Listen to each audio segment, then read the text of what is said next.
Hello everyone, welcome to Sonia academy. कैसे हैं आप सभी लोग? आशा करती हूँ बहुत बेहतर होगे और आपकी पढ़ाई भी बहुत अच्छी चल रही होगी। लास्ट क्लास में हमने देखा था शिक्षण विधियों को, शिक्षण विधि का अर्थ क्या होता है और शिक्षण की विशेषताएं क्या होती हैं और शिक्षण के प्रकार कितने होते हैं। अगर जिसने लास्ट क्लास ना देखी हो तो प्लीज़ लास्ट क्लास देख लें। और आज हम देखेंगे भाषाई कौशल। सबसे पहले हम देखेंगे कि भाषाई कौशल, भाषा क्या होती है और भाषा किससे ली गई है। तो देखेंगे भाषा संस्कृत के भास धातु से निर्मित है। भाषा संस्कृत के भास धातु से निर्मित है और भास का अर्थ होता है कहना या कथन करना। भाषा स्त्रीलिंग शब्द है। इसमें देखेंगे भाषा का अर्थ क्या होता है। विचारों का विनिमय, मतलब आदान प्रदान करना के वाचक साधन को भाषा कहते हैं। विचारों का विनिमय या आदान प्रदान करने के वाचन साधन को भाषा कहते हैं। जैसे कि आप जो भी अपने विचारों को प्रकट करते हो दूसरे के सामने और या दूसरे के विचारों को ग्रहण करते हो, ये जो आदान प्रदान की प्रक्रिया है, इसी को हम साधन है जो, उसी को हम भाषा कहते हैं। भाषा तीन रूप से होती है, तीन रूप होते हैं। सामान्यतः भाषा के तीन रूप होते हैं। पहला आपका मौखिक, दूसरा लिखित, तीसरा सांकेतिक। मौखिक क्या होता है? बोलकर अभिव्यक्त करना, बोलकर अभिव्यक्त करना मौखिक कहलाता है। लिखित क्या होता है? लिखकर अभिव्यक्त करना लिखित कहलाता है। सांकेतिक क्या होता है? संकेतों के माध्यम से प्रकट करना या समझाना सांकेतिक कहलाता है। जैसे बोलकर आप अपनी बात कुछ भी बोलकर, अपने विचार बोलकर दूसरे के सामने प्रकट करते हो तो उसे मौखिक कहते हैं। लिखकर जो भी अपने विचारों को, अपने भावों को लिखकर आप प्रकट करते हैं। अभिव्यक्त मीन्स प्रकट करना, दूसरे के सामने प्रस्तुत करना, ठीक है, तो उसे अभिव्यक्त कहते हैं। संकेत इशारों के द्वारा जो लोग बोल नहीं पाते हैं, सुन नहीं पाते, वो इशारों के द्वारा जो अपने भावों विचारों को प्रकट करते हैं, उसे सांकेतिक भाषा कहते हैं। नेक्स्ट देखेंगे प्रयोग के आधार पर भाषा के दो रूप होते हैं। प्रयोग के आधार पर भाषा के दो रूप होते हैं। फर्स्ट होता है आपका मौखिक, सेकंड होता है लिखित। मौखिक कैसा होता है? मौखिक वाक्य ध्वनिबद्ध होता है और लिखित आपका लिपिबद्ध होता है। ध्वनिबद्ध क्या होता है? जो आप सुन सकते हो, सिर्फ देख नहीं सकते, उसे ध्वनिबद्ध कहते हैं। और लिपिबद्ध क्या होता है? जिसे आप लिख सकते हो, देख सकते हो, उसे आप लिपिबद्ध कहते हैं। अब देखते हैं ध्वनि क्या होता है।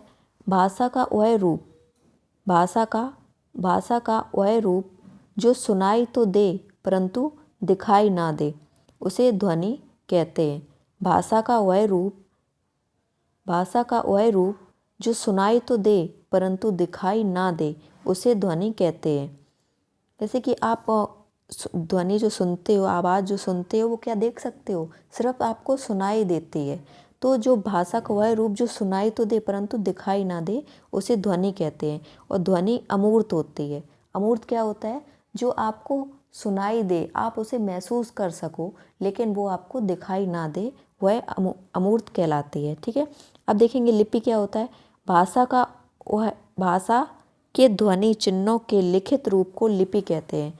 भाषा के ध्वनि चिन्हों के लिखित रूप को लिपि कहते हैं। जैसे आपकी जो हिंदी भाषा की जो लिपि है वो देवनागरी है, तो कुछ चिन्ह होते हैं, चिन्हों को आप लिपि कहते हैं जो मूर्त होती है। जैसे कि मूर्त क्या होता है? जिसे आप देख सकते हो, लिख सकते हो, वो आपका मूर्त होती है। अमूर्त क्या? जिसे आप नहीं देख सकते हो।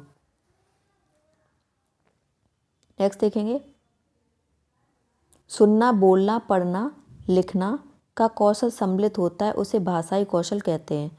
सुनने, बोलने, पढ़ने, लिखने का कौशल सम्मिलित होता है, उसे भाषाई कौशल कहते हैं। जिसमें सुनने, बोलने, पढ़ने, लिखने का कौशल सम्मिलित होता है, उसे भाषाई कौशल कहते हैं। देखते हैं किसी व्यक्ति की संप्रेषण क्षमता उसके भाषाई कौशल की दक्षता पर निर्भर करती है। जिस व्यक्ति की जितनी अच्छी उसकी भाषाई कौशल दक्षता होगी उतना अच्छा उसका संप्रेषण होगा। संप्रेषण क्या होता है? कम्युनिकेशन, जो आप अपने भावों विचारों को बोलकर दूसरे को अपनी तरफ आकर्षित कर सको, उसे संप्रेषण कहते हैं। ठीक है, तो जितना अच्छा आपकी जो भाषाई कौशल की दक्षता होगी, जिसमें कौशल में आप निपुण होगे, उतना ही अच्छा आपका संप्रेषण होगा। ठीक है, जैसे सुनना, आप अच्छा अगर सुन सकते हो, कहते हैं अच्छा श्रोता ही अच्छा वक्ता होता है, तो जितना अच्छा आप सुन सकोगे उतना अच्छा आप बोल सकोगे। ठीक है, नेक्स्ट देखेंगे भाषाई कौशल का स्वाभाविक एवं मनोवैज्ञानिक क्रम। जो भाषाई कौशल का सामान्यता क्रम क्या होता है? सबसे पहले बालक सुनना सीखता है, उसके बाद बोलना सीखेगा, फिर पढ़ना सीखेगा, उसके बाद लिखना सीखेगा। जब भी बालक का जन्म होता है वो सबसे पहले क्या सीखता है? सबसे पहले वो सुनना सीखता है, उसके बाद वो बोलना सीखेगा, उसके बाद पढ़ना, और फिर लास्ट में वो लिखना सीखता है। इसको देखते हैं फ्रोवल ने क्या कहा। फ्रोवल के अनुसार देखते हैं, फ्रोवल ने भी यही कहा, सबसे पहले बच्चा सुनना सीखेगा, उसके बाद बोलना सीखेगा, उसके बाद पढ़ना और उसके बाद लिखना। अब मारिया मॉन्टेसरी के अनुसार, मारिया मॉन्टेसरी ने बोला है कि सबसे पहले बच्चा सुनना सीखेगा, उसके बाद बोलना, और उसके बाद आपके कौशल का लिखने का विकास होगा। इसमें समानता और फ्रोवल ने क्या कहा? सबसे पहले पढ़ने का विकास होगा, कौशल का विकास होगा, लेकिन मारिया मॉन्टेसरी ने लिखना जो लिखने वाला कौशल है उसका विकास पहले बताया है। लास्ट में आपका पढ़ने का विकास होगा। ठीक है, नेक्स्ट देखें सरयू प्रसाद ने क्या बोला है। सरयू प्रसाद ने बोला है कि सबसे पहले आपको सुनना होगा, फिर बोलना और पढ़ना और लिखना कौशल का विकास एक साथ होगा। जो सरयू जी ने बोला है कि पढ़ना और लिखना का जो विकास है वो एक साथ होगा। एक बार फिर से रिपीट करते हैं।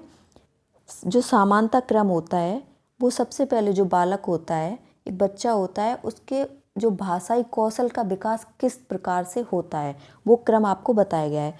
सबसे पहले बच्चा छोटा होता है वो सबसे पहले क्या उसका विकास सुनने का विकास होता है। ठीक है, उसका जो 4 कौशल होते हैं, सबसे पहला होता है आपका सुनना, तो सबसे पहले सुनने वाले कौशल का विकास होता है, उसके बाद बोलना, फिर पढ़ना, फिर लिखना। फ्रोवल जी ने भी ऐसा ही बताया, लेकिन मारिया मॉन्टेसरी ने स्टार्टिंग के 2 सेम बताए हैं, सुनना बोलना, लेकिन इन्होंने लिखना पहले बताया और पढ़ना बाद में बताया।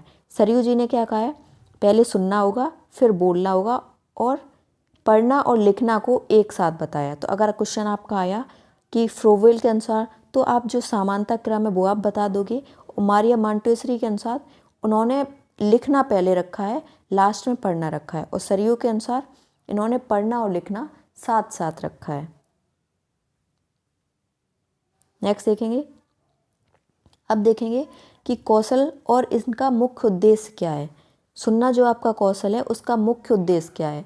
तो सुनना, सिर्फ सुनना नहीं, सुनकर अर्थ ग्रहण करना आपका सुनना कौशल माना जाता है। सुनना कौशल आपका सिर्फ सुनना नहीं होता है, सुनकर अर्थ ग्रहण कर लेना कि जो इंसान बोल रहा है वो उसका अर्थ क्या है। अगर आपको अर्थ नहीं समझ में आ रहा तो आपका सुनना कौशल का विकास नहीं हुआ है। जैसे कि आपको संस्कृत नहीं आ रही हो, आप सुने जा रहे हो, तो क्या आपको जो अर्थ ग्रहण कर पा रहे हो? अगर अर्थ ग्रहण नहीं कर पा रहे हो, इसका मतलब आपका सुनने वाले कौशल का विकास नहीं हो रहा है। ठीक है, नेक्स्ट देखोगे आप बोलना। बोलना कौशल का विकास कैसे होता है? इसका मुख्य उद्देश्य होता है बोलकर अभिव्यक्त करना, बोलकर अभिव्यक्त करना। पढ़ना का मुख्य उद्देश्य क्या होता है? पढ़कर अर्थ ग्रहण करना। आप जो पढ़ रहे हो सिर्फ आपको पढ़ना नहीं है, उसका अर्थ ग्रहण करना, इसका पढ़ना कौशल का मुख्य उद्देश्य होता है पढ़कर अर्थ ग्रहण करना। लिखना कौशल का मुख्य उद्देश्य क्या होता है? लिखकर अभिव्यक्त करना। उसके बाद देखेंगे सुनना और पढ़ना कैसे कौशल है, और बोलना और लिखना कैसे कौशल है। सुनना और पढ़ना, सुनना और पढ़ना आप अर्थ ग्रहण करते हो, मतलब आप किसी भी चीज़ को ग्रहण कर रहे हो, सुनकर कर रहे हो और पढ़कर कर रहे हो। और बोलकर और लिखकर आप अभिव्यक्त कर रहे हो, अपने विचारों को प्रकट कर रहे हो। और सुनकर और पढ़कर आप विचारों को ग्रहण कर रहे हो। तो इसलिए सुनना और पढ़ना ग्रहात्मक कौशल कहलाता है, और सुनना और पढ़ना अवोवात्मक अवबोधात्मक कौशल कहलाता है। इसी प्रकार बोलना और लिखना, आप बोलकर और लिखकर अपने विचारों को प्रकट करते हो, दूसरे के सामने इसे अभिव्यक्त करते हो, आउटपुट है आप।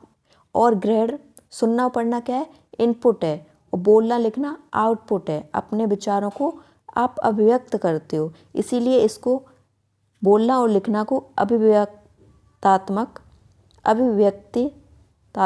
या प्रच्छेदात्मक कौशल कहते हैं। अभिव्यक्तात्मक या प्रच्छेदात्मक कौशल कहते हैं। क्या देखेंगे, सुनना और बोलना को ध्वनि विज्ञान कहते हैं और पढ़ना और लिखना को लिपि विज्ञान कहते हैं।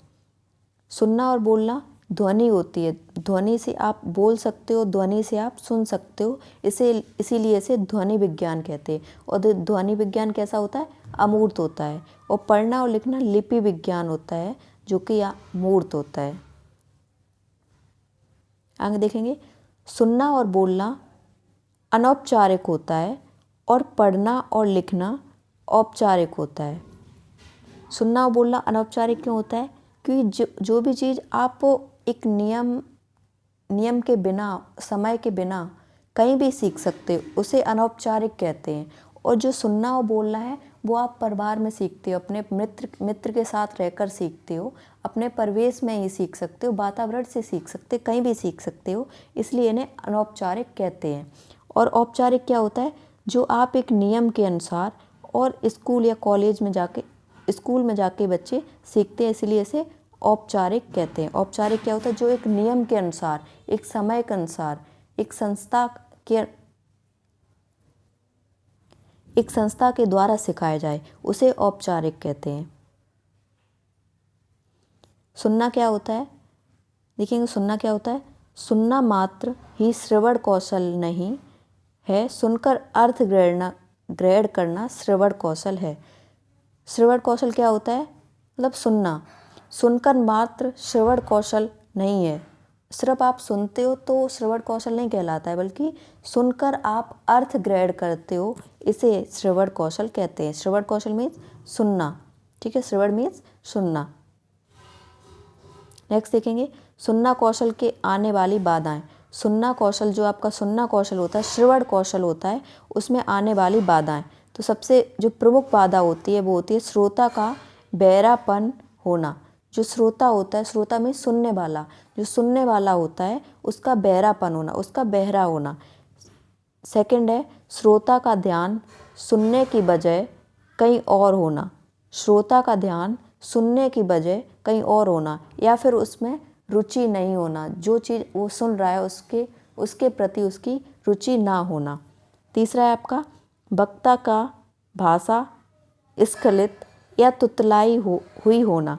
वक्ता की भाषा स्खलित या तुतलाई हुई होना, मतलब वो तुतलाता हो या स्पष्ट ना बोल पाता हो, उसे। फिर देखेंगे नेक्स्ट है आपका वक्ता के द्वारा अस्पष्ट बोला जाना। नेक्स्ट है वक्ता के द्वारा बहुत तेज या बहुत धीमी आवाज़ में बोला जाना। फिर देखेंगे सुनना कौशल के विकास के तत्व। सुनना कौशल के विकास के तत्व, सबसे पहला है वक्ता के प्रति श्रद्धा। तत्व क्या क्या होते, अगर सबसे पहले मैंने बाधाएं बताई, अब बताएंगे कि विकास के तत्व क्या क्या होते हैं, श्रवण कौशल के विकास के तत्व क्या क्या होते हैं। फर्स्ट आपका वक्ता के प्रति श्रद्धा। अगर वक्ता के प्रति, जो बोल रहा है उसके प्रति श्रोता को रुचि होगी या श्रद्धा होगी तो वो अच्छे से सुनेगा, उसका श्रवण कौशल का विकास होगा। सेकंड देखोगे विषय का रुचिकर होना, जो जिस विषय के बारे में वो सुन रहा है उस विषय में वो इंटरेस्टेड हो। नेक्स्ट देंगे सुनना कौशल के साधन। साधन क्या क्या है, किसके द्वारा आप सुनते हो, साधन मीन्स किस किस चीज़ के द्वारा आप सुन सकते हो। उसमें आपका फर्स्ट है गुरमुख या गुरबाणी या आदर्शवाचक प्रमुख है, जिसमें क्या प्रमुख क्या है, गुरुमुख या गुरबाणी, जिसे आदर्शवाचक भी बोलते हैं। गुरुमुख गुरबाणी आदर्शवाचक कौन करता है, शिक्षक करता है। गुरुमुख गुरबाणी या आदर्शवाचन, ये गुरुमुख को ही गुरबाणी बोलते हैं या आदर्शवाचक बोलते हैं। और जब भी आपका क्वेश्चन में आदर्शवाचक आए तो मतलब शिक्षक कर रहा है, ठीक है। आदर्शवाचक कौन करता है? एक शिक्षक करता है। सेकंड देखेंगे, परिवार के सदस्य। आप सुनने कौशल का साधन क्या क्या हो सकते हैं? परिवार के सदस्य, आकाशवाणी मतलब रेडियो, नेक्स्ट हो टेप रिकॉर्डर, संगणक यंत्र। फिर देखेंगे बोलना, उच्चारण, संभाषण। नेक्स्ट आपका कौशल कौन सा है? सबसे पहले कौशल आपका होता है सुनना, जो कि आपका हो गया। अब नेक्स्ट आपका कौशल है बोलना। बोलने को ही उच्चारण भी कहते हैं और संभाषण भी कहते हैं। बोलकर अभिव्यक्त करना, बोलकर अभिव्यक्त करना मतलब शुद्ध उच्चारण करना। इसकी विशेषता क्या है? शुद्धता। इसकी विशेषताएं देखेंगे, शुद्धता इसमें प्रमुख है, शुद्धता प्रमुख है। नेक्स्ट देखेंगे स्वाभाविकता, स्पष्टता, गतिशीलता, प्रभाव, उत्पादकता, सुबोधता, मधुरता, भावानुकूलता और प्रसंग अनुकूलता, ये इसकी विशेषताएं हैं। नेक्स्ट देखें किटसन के अनुसार, किटसन ने क्या बोला है? किसी भी भाषा को पढ़ने की अपेक्षा बोलना सीखना एक छोटी पगडंडी को पार करना है। किसी भी भाषा को लिखने की अपेक्षा बोलना सीखना एक छोटी पगडंडी को पार करना है। उसके बाद देखेंगे थर्ड, पढ़ना या पठन वाचन। पढ़ना को ही आप पठन कौशल भी बोलते हैं और वाचन कौशल भी बोलते हैं। केवल पढ़ना मात्र ही। अब देखेंगे आपका थर्ड कौशल, जो आपका तीसरा कौशल है, पढ़ना या पठन या वाचन कौशल। केवल पढ़ना मात्र ही पठन कौशल नहीं, पढ़कर अर्थ ग्रहण करना पठन कौशल है। केवल आप पढ़ रहे हो और अर्थ आपको समझ नहीं आ रहा तो वो आपका पठन कौशल नहीं माना जाएगा। केवल पढ़ना मात्र ही पठन कौशल नहीं, पढ़कर अर्थ ग्रहण करना पठन कौशल कहलाता है। अब देखेंगे पठन कौशल या पठन या वाचन। पठन या वाचन के प्रकार, पठन या वाचन के कितने प्रकार होते हैं? पहले देखेंगे स्वस्वर पठन, इसे व्यक्त पठन भी कहते हैं। नेक्स्ट है आपका मौन पठन। पहला कौन सा है आपका? स्वस्वर पठन और दूसरा है आपका मौन पठन। स्वस्वर पठन को ही व्यक्त पठन कहते हैं। स्वस्वर पठन को भी आपने दो भागों में बांटा है, एक है व्यक्तिगत और सामूहिक। व्यक्तिगत स्वस्वर वाचन और सामूहिक स्वस्वर वाचन। व्यक्तिगत में जो एक व्यक्ति स्वस्वर वाचन करे, बोल बोल के वाचन करे, उसे व्यक्तिगत स्वस्वर वाचन कहते हैं। सामूहिक वाचन क्या किसे कहते हैं? जिसमें सामूहिक रूप से एक सामूहिक स्वस्वर वाचन क्या होता है? जिसमें कि समूह में रहकर वाचन करे, जैसे कि जनगणमन। नेक्स्ट है आपका मौन पठन, जिसमें आपकी आवाज़ नहीं आती है।